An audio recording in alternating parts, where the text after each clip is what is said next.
नमस्ते दोस्तों, आज हम भारत के 2025 के आर्थिक सर्वेक्षण पर गौर करेंगे। हमारे पास बढ़िया जीडीपी है, स्टार्टअप्स की दुनिया विंदालू से भी ज्यादा गर्म है और ग्रीन एनर्जी के इतने सारे काम हो रहे हैं कि ग्रेटा थनबर्ग भी भांगड़ा करने लग जाएंगी। चलो शुरू करते हैं। चलिए सबसे बड़ी बात से शुरू करते हैं, जीडीपी ग्रोथ। भारत का इकोनॉमिक जर्नी बहुत अच्छा रहा है और इसका जीडीपी ग्रोथ इसका सबूत है।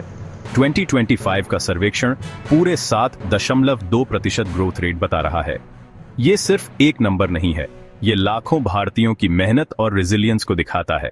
इस तरह के ग्रोथ का मतलब है ज्यादा जॉब्स, ज्यादा इन्वेस्टमेंट और इकोनॉमी में ज्यादा पैसा।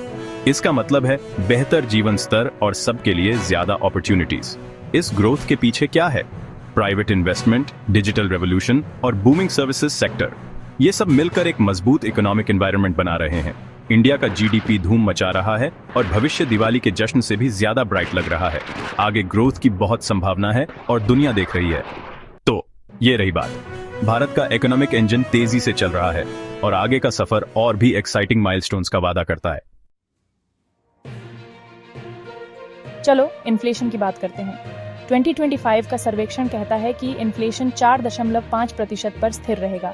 आरबीआई इंटरेस्ट रेट पॉलिसीज और सप्लाई साइड मेजर्स से प्राइस हाइक्स को कंट्रोल में रखने की कोशिश कर रहा है। आपका वॉलेट खुश हो सकता है, समोसे के दाम जल्दी ही ज्यादा नहीं बढ़ेंगे। अब जॉब्स की बात करते हैं। 2025 के सर्वेक्षण में पिछले साल 1 करोड़ से ज्यादा नए जॉब्स बने हैं। इनमें से बहुत सारे जॉब्स गवर्नमेंट इनिशिएटिव्स जैसे स्किल इंडिया और पीएलआई स्कीम की वजह से बने हैं। डिजिटल इकोनॉमी अब नया गेम है और जीतने के लिए आपको सही स्किल्स चाहिए। अपस्किलिंग बहुत जरूरी है दोस्तों, तो अपॉर्चुनिटीज का फायदा उठाइए।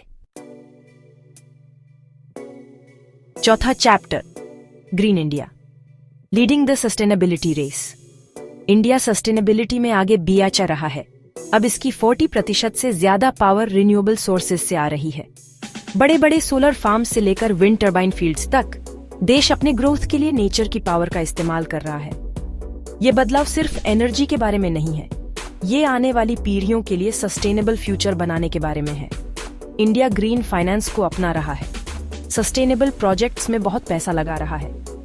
फाइनेंशियल सेक्टर में बहुत एक्टिविटी हो रही है क्योंकि इन्वेस्टर्स और बिजनेसेस ग्रीन इन्वेस्टमेंट्स की पावर को समझ रहे हैं। कैपिटल का ये इनफ्लो इनोवेशन को बढ़ा रहा है और इको फ्रेंडली डेवलपमेंट के एक नए ईरा को बढ़ावा दे रहा है। और इंडिया के 2070 तक नेट जीरो इमिशंस के बड़े गोल को मत भूलिए। गवर्नमेंट इस विजन को सपोर्ट करने के लिए पॉलिसीज और इनिशिएटिव्स ला रहा है, रिन्यूएबल एनर्जी प्रोजेक्ट से लेकर इलेक्ट्रिक व्हीकल इंफ्रास्ट्रक्चर तक। ये एफर्ट्स एक क्लीनर, ग्रीनर इंडिया का रास्ता बना रहे हैं। इंडिया ग्रीन हो रहा है और ये सिर्फ प्लैनेट के लिए ही अच्छा नहीं है, ये बिजनेस के लिए भी अच्छा है।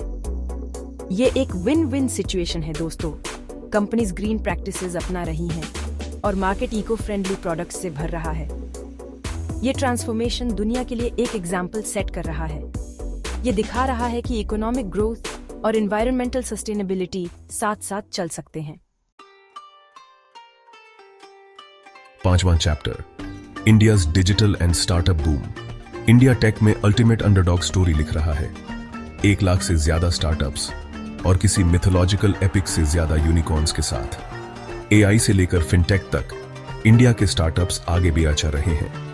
इंडिया के यूनिफाइड पेमेंट्स इंटरफेस ने दुनिया को हिला दिया है। ट्रांजैक्शंस $10 ट्रिलियन के पार पहुंच गए हैं। इंडिया का डिजिटल रेवोल्यूशन सबके लिए गेम बदल रहा है। छठा chapter, challenges and the road ahead. Bharat के सामने सबसे बड़ी हर्डल्स में से एक है अमीर और गरीब के बीच का अंतर, जो अर्बन लैंडस्केप्स में साफ दिखता है। यह डिस्पैरिटी अर्बन और रूरल एरियाज में भी है, जहां मॉडर्न इंफ्रास्ट्रक्चर अक्सर ट्रेडिशनल वेज ऑफ लाइफ से बिल्कुल अलग दिखती है। इस गैप को कम करना जरूरी है ताकि भारत की इकोनॉमिक सक्सेस का फायदा सबको मिले। Community development projects, rural education initiatives और बेहतर हेल्थ केयर सर्विसेज सही दिशा में कदम है। इंडिया के इंफ्रास्ट्रक्चर को अपग्रेड करना इकोनॉमिक ग्रोथ के लिए जरूरी है। इसमें हाईवेज का निर्माण, मॉडर्न रेलवे सिस्टम्स और नए एयरपोर्ट टर्मिनल्स शामिल हैं। पब्लिक प्राइवेट पार्टनरशिप्स और स्मार्ट रिफॉर्म्स के सही मिक्स के साथ इंडिया एक ज्यादा इंक्लूसिव और रोबस्ट इकोनॉमी बना सकता है। इनोवेशन को बढ़ावा देकर और इकोनॉमिक माइलस्टोन्स का जश्न मनाकर इंडिया इन हर्डल्स को पार कर लेगा और पहले से भी ज्यादा मजबूत बनकर उभरेगा, फ्यूचर चैलेंजेस का सामना कॉन्फिडेंस से करने के लिए तैयार। 7वां chapter, the future is bright and Indian. India की इकोनॉमी ग्रोथ, इनोवेशन और रेजिलियंस की कहानी है। इंडिया का फ्यूचर ब्राइट दिख रहा है और मैं ये देखने के लिए बेताब हूँ कि वो आगे क्या करते हैं। अगली बार तक क्यूरियस रहें, इन्फॉर्म्ड रहें और सबसे जरूरी नॉलेज के लिए हंग्री रहें। नमस्ते।